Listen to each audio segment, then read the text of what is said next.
The Electoral Commission, EC, yesterday disqualified 11 candidates who had been nominated to contest for the position of Mayor of Makindye Division. The decision followed petitions filed by National Resistance Movement NRM candidate Yasin Omari, who challenged the nomination papers of his competitors. With all other candidates struck off the ballot, Omari now stands as the only vividly nominated candidate and is set to go through unopposed. The ruling raised eyebrows, with many questioning how 11 candidates could fail to meet the required standards. Questions have also been raised about the role of returning officers, whose duty includes verifying nomination documents before candidates are cleared to campaign, an exercise that often demands financial and logistical investment. To understand where responsibility lies, whether with the Electoral Commission, returning officers, or the disqualified candidates themselves, and to explore whether there are legal options to challenge the decision, especially after the NUP candidate's lawyer announced plans to go to court. NTV Uganda spoke to senior lawyer Wandera Ogalu. According to him, the law governing elections is clear, strict, and unforgiving. So if you do not meet those qualifications and you are disqualified, you can't now turn around and say, I'm going to sue the Electoral Commission because I did not do what the law says I should do. He explained that electoral contests at all levels, presidential, parliamentary, or local government, are regulated by specific legal requirements that are not optional. These include meeting academic qualifications where applicable and, critically, submitting the correct number of valid supporter signatures. If you are a candidate, foremost, you bear a very heavy responsibility to ensure that what you are going to submit to the Electoral Commission is clean.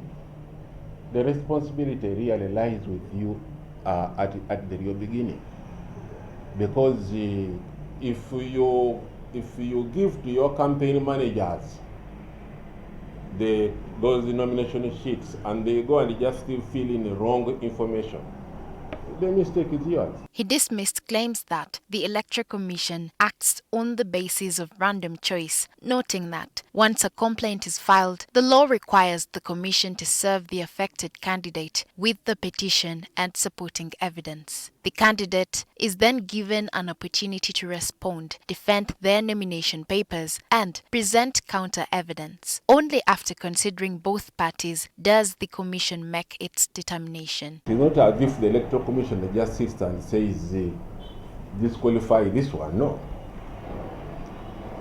The law requires that the other party who is going to be disqualified is served with the complaint against him or her. So the person complaining writes down his complaint, says you do not have enough signatures for nomination.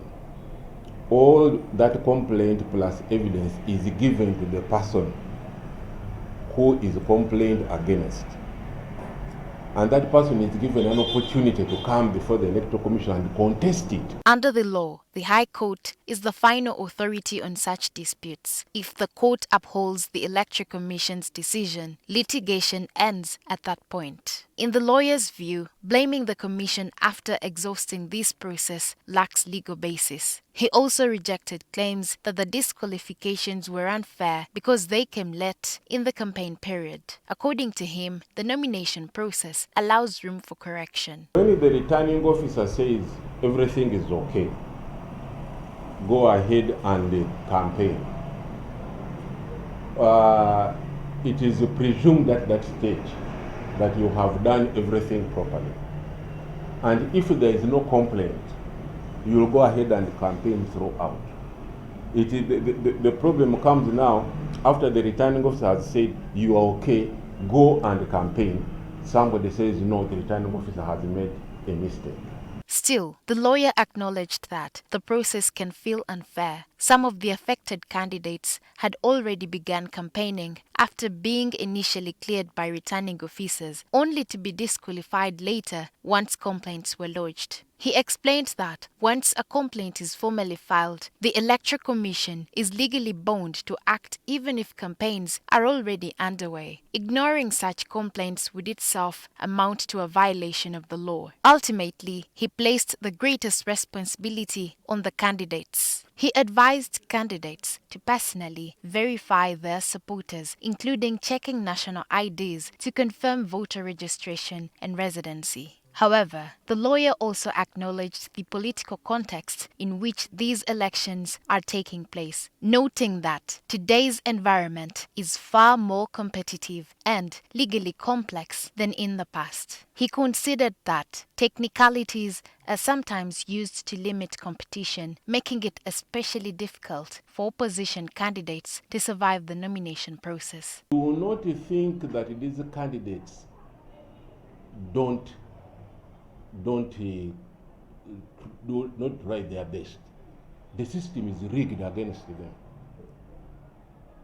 Small things are brought about as a means of staying in power.